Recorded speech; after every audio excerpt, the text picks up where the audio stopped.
Good morning, everyone. I am thankful to AIOS and Dr. Nichlani for giving me the opportunity in the basic instruction goals on the FECO. And my today's talk is on the incision making in the FECO emulsification. Construction of the incision is the most important step in the cataract surgery. It lays foundation of all additional steps of the surgery. It influences fluidics of the anterior chamber. It affects the corneal astigmatism. A watertight self-sealing incision prevents the infection. So what should be the prerequisite for the perfect incision? It should be secure, it should be self-sealing, astigmatically neutral, it heal fast and appropriately sized, means it should not be very tight or it should not be very wide. Now come to the types of the incision in phacoemulsification surgery. According to the anatomical side, there are three types: sclerocorneal incision, corneal incision, and limbal incision. Now first come to the sclerocorneal incision. The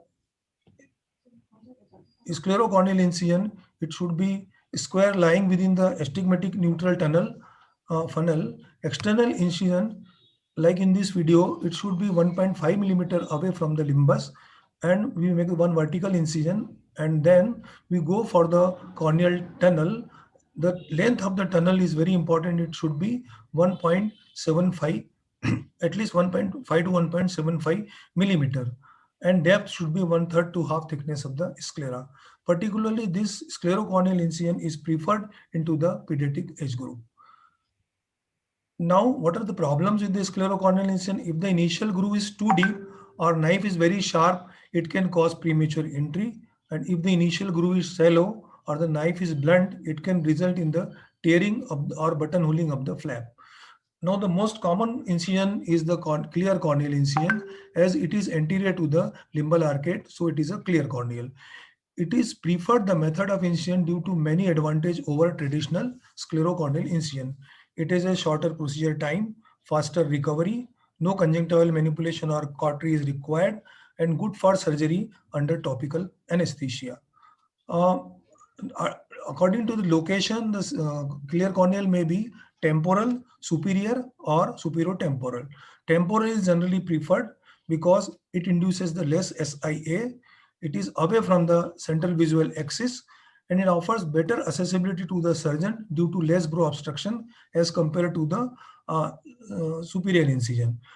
And temporal incision is particularly preferred in cases of against the rule astigmatism, because if we take incision on the temporal side and this axis is steep, so we can reduce astigmatism approximately 1 diopter. If it is more than that, then my preference is better to go for the toric IOL. Now come to the superior incision. If the astigmatism is against the rule, then better to go for the superior clear corneal incision. The procedure is same. Make one vertical incision of 2.5 2.8 millimeter, then make the intercorneal tunnel and proceed. Now, dimension of the incision, that is width and length, is very important. The width of the incision, that is width, that should be 2.2 to 2.8 millimeter, and it should match the size of the phaco probe, IA tip, or IOL injector. If it is not proportionate to that, there may be chances of the leaky incision, as in this video the size of the incision is more than the phaco tip, so it is coming, the fluid is egressing out, and then it creates a lot of problem during surgery. Frequent shallowing of the anterior chamber, endothelial damage, and if you proceed, then it can lead to the rupture of the anterior posterior capsule. Now, dimension of the incision is also very important. If a too narrow incision will restrict the movement of the phaco probe and may obstruct the flow of fluid around the phaco needle, which keep the needle cool, resulting in the wound burn from the frictional heat created during the ultrasonic energy delivery. Length of the incision is also important. Premature entry results in the short tunnel, which leads to the iris prolapse. Like in this case, the tunnel length is less, so all the time the iris is coming out while doing hydro procedures. Particularly in such type of cases, better to suture the incision and make the incision at the another side.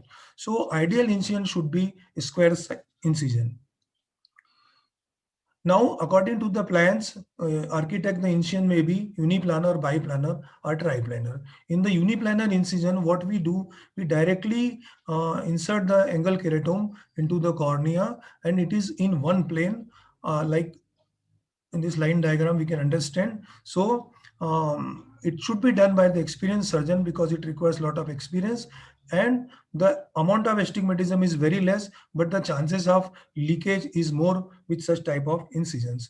Now come to the bipolar incision. This is the standard incision. In the bipolar incision, we make the incision in two plane. First is the vertical incision by a angle keratome. So the it's a depth is approximately 300 to 400 micron. Then we proceed into the cornea, and here one should remember that we should follow the contour of the cornea, otherwise there may be tearing of the incision, and then go deep down. So it is a bipolar incision, and it causes less astigmatism as compared to the triplanar. Now come to the triplanar incision. It is very good for the beginner, and excellent valvular action due to the three planes. First, with the blade, we make the vertical incision, and then with the help of crescent knife, we make the intercorneal tunnel. After making intercorneal tunnel, we take 2.8 millimeter keratome and go a little bit deep down.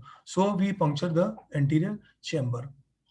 Like in this photograph, you can see this is in the three plans, and this is the OCT picture. Valvular action of this is very good, but it takes longer time, it causes more astigmatism, and sometimes it gives foreign body sensation. Clear corneal incision limitations are there. Healing is slow, relatively high surgically induced astigmatism, poor wound stability, and higher rate of post-op endophthalmitis. So nowadays people are doing limbal incision. That is also my preference of the choice. Incision is made near to the limbal arcade. The addition benefit over clear corneal incision, heals more rapidly, less SIA as disadvantage, sometimes ballooning of the conjunctiva and bleeding from the conjunctival vessel. Side port is also very important. It should be 1 to 1.5 millimeter. It should be made near the limbal arcade, so healing is fast and long-term stability. And it should be approximately 60 to 90 degree from the main incision to facilitate the intramanual procedures. And if the knife should be very sharp all the time, your side port. If it is not very sharp, like in this video, it is difficult to make the side port incision, and then the incision will be ragged, and sometimes there may be chances of the detachment of the Descemet's membrane. So knife should be very sharp. So in conclusion, this fundamental serves as a basis for constructing a good incision for cataract surgery. At the end, hydrate the incision and check its water tightness, because that is very important. If the wound is leaky, then there may be chances of post-operative complications.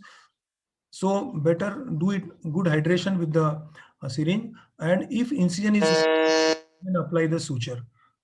So a well-constructed wound is the first step in the successful surgery for both the surgeons and the patient. Thank you very much for patient hearing.